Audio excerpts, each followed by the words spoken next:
Ibitangazamakuru bitandukanye bikomeje kwandika amakuru avuga yuko Tshisekedi akomeje kwinginga Emmerson Mnangagwa ni perezida wa Zimbabwe ngo amufatire General Numbi akekwaho gushaka kumurika cyangwa se kumukorera coup d'etat. Perezida Felix Antoine Tshisekedi Tshilombo wa Repubulika ya Demokarasi ya Kongo akomeje kwinginga mugenzi we Emmerson Mnangagwa wa Zimbabwe amusaba ko yamwohereza General John Numbi akekwaho gucura umugambi wo kumukorera coup d'etat muri Kongo. General Numbi yahoze ari umuyobozi mukuru wa polisi ya Repubulika ya Demokarasi ya Kongo mbere yo kugirwa umugenzuzi mukuru w'ingabo z'icyo gihugu FARDC. Inshingano yakoze mu gihe cy'ubutegetsi bwa Joseph Kabila yahoze ari perezida wa RDC mbere yo guhunga igihugu muri 2021. General John Numbi amaze imyaka 2 yarahungiye iharare muri Zimbabwe. Mu kubaza umwaka ushize nibwo guverinoma ya RDC yatangiye gusaba Zimbabwe ko yayoherereza umujenerali ukekwaho kugira uruhare mu yicwa y'impirimbanyi Floribert Chebeya n'uwari umushoferi we witwa Fidel Bazana. Ni General John Numbi unasanzwe yarafatiwe ibihano n'umuryango umwe bw'Uburayi na Leta Zunze Ubumwe za Amerika ashinjwa kuba yaragiye akora ibikorwa bihonyora uburenganzira bwa muntu akiri umuyobozi wa polisi muri Kongo. Ubusabe bwa RDC kugeza ubu harare ntabwo irabushyira mu bikorwa. Africa Intelligence yatangaje ko muri iki cyumweru Tshisekedi yongeye kandi kohereza muri Zimbabwe Serge Chibangu usanzwe ari intumwa ye idasanzwe mu rwego rwo kuganira na Perezida Emmerson Mnangagwa kuri dosiye yuriya musirikare mukuru muri Kongo. Ni Serge Chibangu washyikirije Perezida wa Zimbabwe ubutumwa bwa mugenzi we wa RDC busaba ibisobanuro nyuma y'ubusabe bwe bw'umukoza bw'uko General John Numbi yakoherezwa i Kinshasa. Ubutegetsi bwa Tshisekedi bumaze igihe bushaka uko bwakoherezwa General John Numbi. Muri Mata uyu mwaka Serge Chibangu nabwo yari harare mu rwego rwo kwinginga Mnangagwa ngo amwoherereze i Kinshasa. Kinshasa ikaba ifite impungenge z'uko ubuhungiro bwa General John Numbi yahawe bumwemerera gukomeza kwishora mu bikorwa byo guhirika ubutegetsi muri Kongo. Ubutegetsi bwa Kongo kandi bubishingira ku iperereza Numbi yigeze gukorwaho n'ubutabera bw'Ububirigi bumukekwaho gucurana umugambi wo guhirika Tshisekedi ku butegetsi n'umucuruzi w'intwaro witwa Thierry Lansky akaba aturuka muri Turukiya. Umugambi aba bagabo bombi bakekwaho gucurira mu ntara ya Katanga. Makuru avuga ko kuva Chibangu yatangira gukorera ingendo muri Zimbabwe akagaragaza ibyavuye mu iperereza ry'Ububirigi, inzego z'umutekano za kiriya gihugu zatangiye gusuzuma ibikorwa by'uriya General John Numbi ku butaka bwa Zimbabwe. Bivugwa kandi ko iperereza ryakozwe n'Ububirigi ryasize hari abantu batawe muri yombi barimo umwe mu bantu ba hafi ya General John Numbi utaramenyekana amazina kugeza magingo yangaya. Mu yandi makuru akomeje kugenda avugwa mbabwire ko intambara niba ariyo guverinoma ya RDC ishaka tuzayirwana n'amagambo ya General Sultan Makenga. General Sultan Makenga ukuri igisirikare cy'umutwe wa M23 yatangaje ko bazi icyo gukora mu gihe guverinoma ya Repubulika ya Demokarasi ya Kongo izaba yongeye kubashozaho intambara. Kuri ubu amezi amaze kugera kuri 4 nta mirwano isakiranya ingabo za Kongo FARDC na M23. Ni nyuma yuko uyu mutwe ubahirije ibyemezo by'inama ya Rwanda yo mu Gushyingo 2022 ukemera kuva muri tumwe mu duce wahoze ugenzura. M23 yemeye kuva mu twa duce two muri za teritwari za Rucuru, Masisi na Nyiragongo nyuma yo kwizezwa ko guverinoma ya Kinshasa izemera bagahurira ku meza y'ibiganiro. Kuva General Makenga n'ingabo ze bavuye muri turiya duce cyakora nta biganiro byigeze bibaho, ndetse bivuga ko ingabo za Kongo zaciye M23 zikajya rero mu duce yemeye kuvamo. Ni uduce mu busanzwe ngo byabyitezwe ko tugomba kugenzurwa n'ingabo z'ibihugu bya Kenya, Uburundi na Uganda zoherejwe mu butumwa bwa EAC bwo kugarura amahoro muri Repubulika ya Demokarasi ya Kongo. General Sultan Makenga mu kiganiro n'amakuru witwa Kabule George yavuze ko ibikorwa n'ingabo za Repubulika ya Demokarasi ya Kongo FARDC na M23 babizi ndetse kandi bakaba babikurikiranira hafi umunsi ku wundi. Yavuze ko guverinoma ya Kinshasa imaze igihe yamamaza intambara, gusa avuga ko arahayo uwo guhitamo niba ishaka amahoro cyangwa intambara. Yagize ati twamenye ko bazoberewe ati kwamamaza intambara, ariko M23 irahari mu gihe bazaba barangije imikino yabo. M23 turiteguye, tuzi icyo gukora, twebwe turi abanyamahoro, dushaka amahoro, ibyo bashaka nibyo tuzakora. Niba bashaka amahoro twembi tuzaharanira amahoro, niba bashaka intambara ubwo tuzarwana nyine nta kundi. General Sultan Makenga yanashimangiye ko n'ubundi intambara M23 irwana FARDC ariyo iba yashojweho.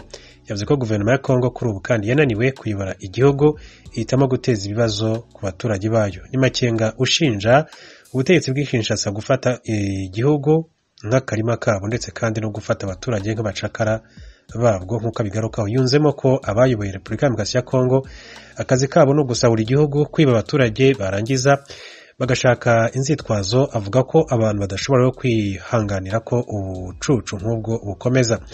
Ati twebwe turarwanira ko abantu bose bagira amahoro, turarwanira ubutabera ku bantu bose, turarwanira ko abantu bose kandi bareshya, ariko Kinshasa nibadushozaho intambara tuzakora iki? Ati tuzarwana.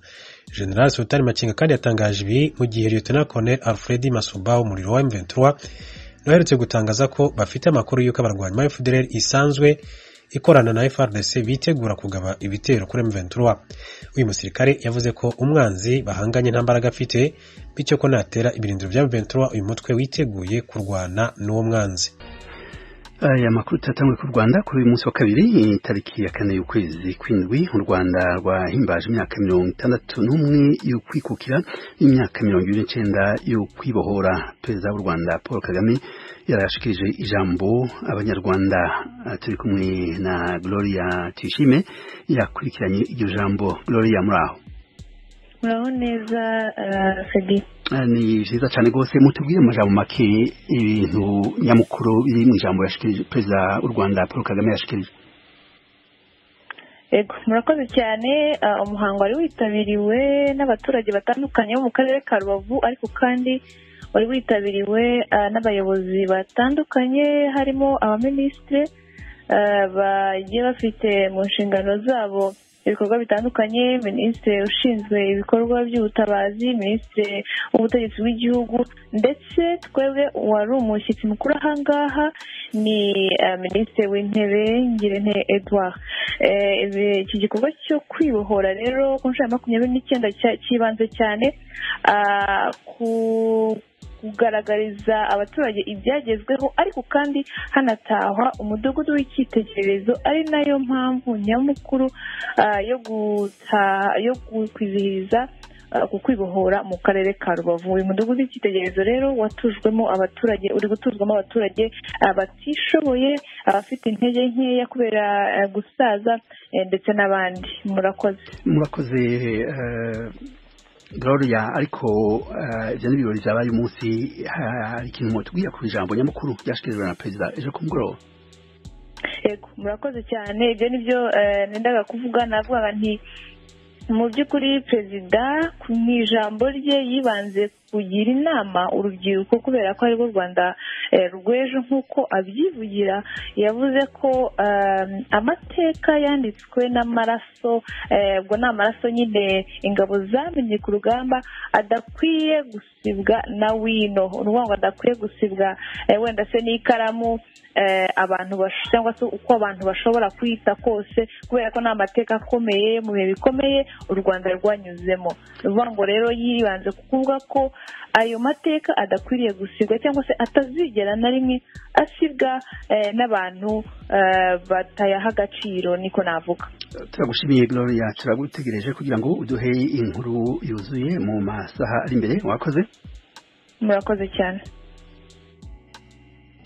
Reka naho dukurikire mu Burundi muri iki gihe, aho Burundi bwikuye mu bikorwa by'inama igira 138 ya komite y'agateganyo na muntu ONU iriko ibera Geneve mu Suisse. N'abaserukiye Burundi n'amashirahamwe yo hagati mu gihugu bavuze ko badashobora kubandanya inama irimo umuntu aronderwa n'ubutungane bw'u Burundi.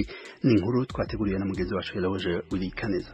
Iyo nama igira 138 ivuga ku bibazo by'agateka kazina muntu iri kibera Geneve mu Busuwisi kuva kuri uyu wa mbere, bitekanijwe kwisozerwa kuri uyu wa kabiri. Mu itangazo ubushinganje bujejwe agateka kazina muntu bwasohoye, ijwi rya Amerika rifitiye kopi leta y'u Burundi yatangaje ko yisokoye mu bikorwa by'iyo nama. Rivuga ko leta idashobora kwihanganira kubona abantu biyita abahani agateka kazina muntu bakorera hanze y'igihugu bari muri ivyo bikorwa, kandi by'ukuri arabagizi ba nabi bakiriwe imanza n'ubutunga bw'u Burundi. Urwo rwandiko runavuga ko urutonde rw'abo bantu leta y'u Burundi itifuza kubona yaruhaye komite ya ONU ijejwe agateka kazina muntu imbere y'uko inama itangura. turabajwe no kubona iyo komite itemeye ivyo twayisavye kandi Burundi buyifitiye uburenganzira niko iryo tangazo rivuga.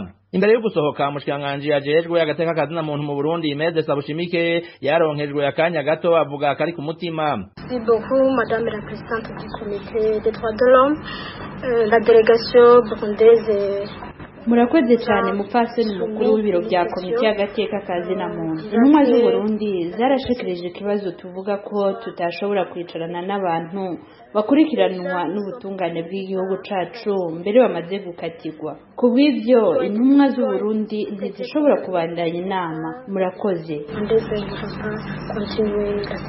Komite y'agateka kazina muntu ya ONU mwijoro yasohoye itangazo ivuga ko yabajwe n'inyifato y'intumwa z'u Burundi. Ibintu bimwe mu vyanditsemwo turabajwe cyane n'ingingo y'intumwa z'u Burundi yo kwiyonjororaho kwerekana uko ibintu vyateye imbere mu gihugu, intambamye n'ibibazo twashiriweho kuganira ko nabo. Leta y'u Burundi mu gukora gutyo ihejeje kwiyima karyo ko gukorana na komite no gutanga amakuru ku bibazo vyashikirijwe. Naho Burundi bwikuye mu bikorwa by'iyo nama butangaza ko buzoguma bwitwararika kubahiriza amategeko n'amabwiriza agenga ibisata n'amashirahamwe bifitaniye amasezerano. Mu Burundi abamenyesha makuru n'abahanya agateka kazina muntu 12 bari ku rutonde rw'abantu basohorewe imitahe n'ubutungane bikekwa kuba baragize uruhara mu itembagazwa ry'ubutegetsi ryaburijwemo mu kwa gatanu 2015. Mu kwa kabiri 2020 ubutungane bw'u Burundi bwabahanishije umunyororo wo gufungwa ubuzima bwabo bwose mu rubanza bataburanyemo. Maître Niyongere ari muri abo. Ijwi rya Amerika ryavuganye na Armel